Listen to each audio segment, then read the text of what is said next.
Hello friends, NCERT series में आज chapter 12 देखेंगे। चैप्टर का नाम है पादप में जनन। माता पिता से संतति का जन्म जनन कहलाता है। अधिकांश पादपों में मूल तना और पत्तियां होती है। ये पादप के कायिक अंग कहलाते हैं। पुष्प पादप के जनन अंग होते हैं। पुष्प पादप के जनन अंग होते हैं। जनन दो प्रकार के होते हैं, अलैंगिक जनन और लैंगिक जनन। अलैंगिक जनन में पादप बिना बीजों के ही नए पादप को उत्पन्न कर सकते हैं, जबकि लैंगिक जनन में नए पादप बीजों से प्राप्त होते हैं। कायिक प्रवर्धन एक प्रकार का अलैंगिक जनन है, जिसमें पादप के मूल तने, पत्ती अथवा काली मुकुल जैसे किसी कायिक अंग द्वारा नया पादप प्राप्त किया जाता है। 7 नंबर पॉइंट है, जनन पादप के कायिक भागों से होता है, अतः इसे कायिक प्रवर्धन कहते हैं। अगला पॉइंट देखेंगे, अदरक, हल्दी, ब्रायोफिलम, पत्थर चट्टा नए पादप को जन्म दे सकती है।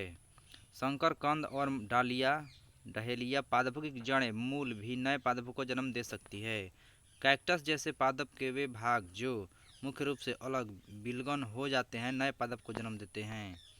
11 नंबर पॉइंट है, ईस्ट केवल सूक्ष्मदर्शी द्वारा ही देखा जा सकता है।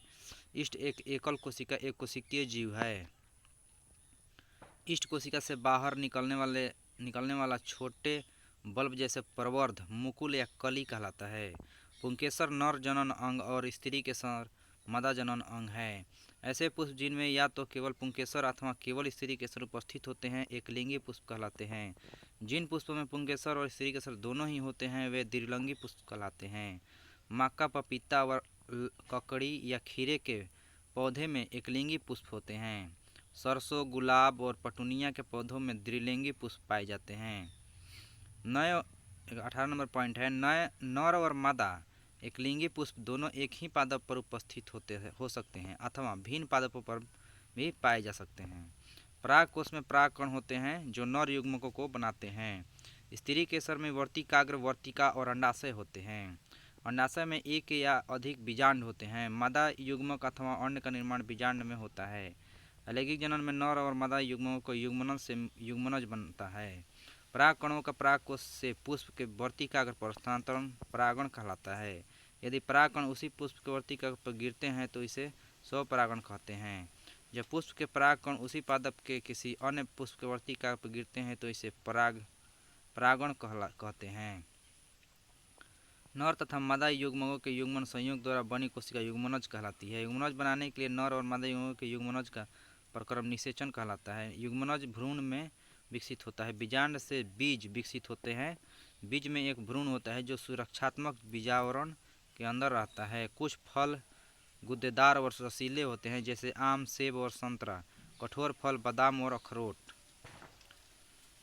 प्रकृति में पादप के फलों और बीजों का प्रकीर्णन पवन, जल और जंतुओं द्वारा होता है। सहेजन ड्रमेस्टिक तथा द्विफलम मैफिल जैसे पादप के पंख युक्त बीज और घासों के हल्के बीज अथवा आँख मदार के रोमयुक्त बीज और सूरजमुखी के रोमयुक्त फल पवन के साथ उड़कर समुद्र स्थानों तक चले जाते हैं। नारियल का बीजों अथवा फल के आवरण स्पंजी अथवा तंतुमय होते हैं। यूरेना और जेंथियम जैसे बीज जंतुओं के शरीर से चिपक जाते हैं और दूरस्थ स्थानों तक ले जाए जाते हैं। एरंड और बाल्सम के पादप में फल झटके के साथ फट जाते हैं, बीज प्रकीर्णन हो जाते हैं। लास्ट पॉइंट है, किसी एक जनक से उत्पन्न होने वाली जीवों की ऐसी कॉलोनी या समूह क्लोन कहलाती है। धन्यवाद दोस्तों, चैप्टर 12 समाप्त हो गया। अगर आप मेरे चैनल पर नए हैं तो लाइक सब्सक्राइब कर दीजिएगा। सीटेट के लिए ये वीडियो साइंस का है, पेपर 2 के लिए। धन्यवाद।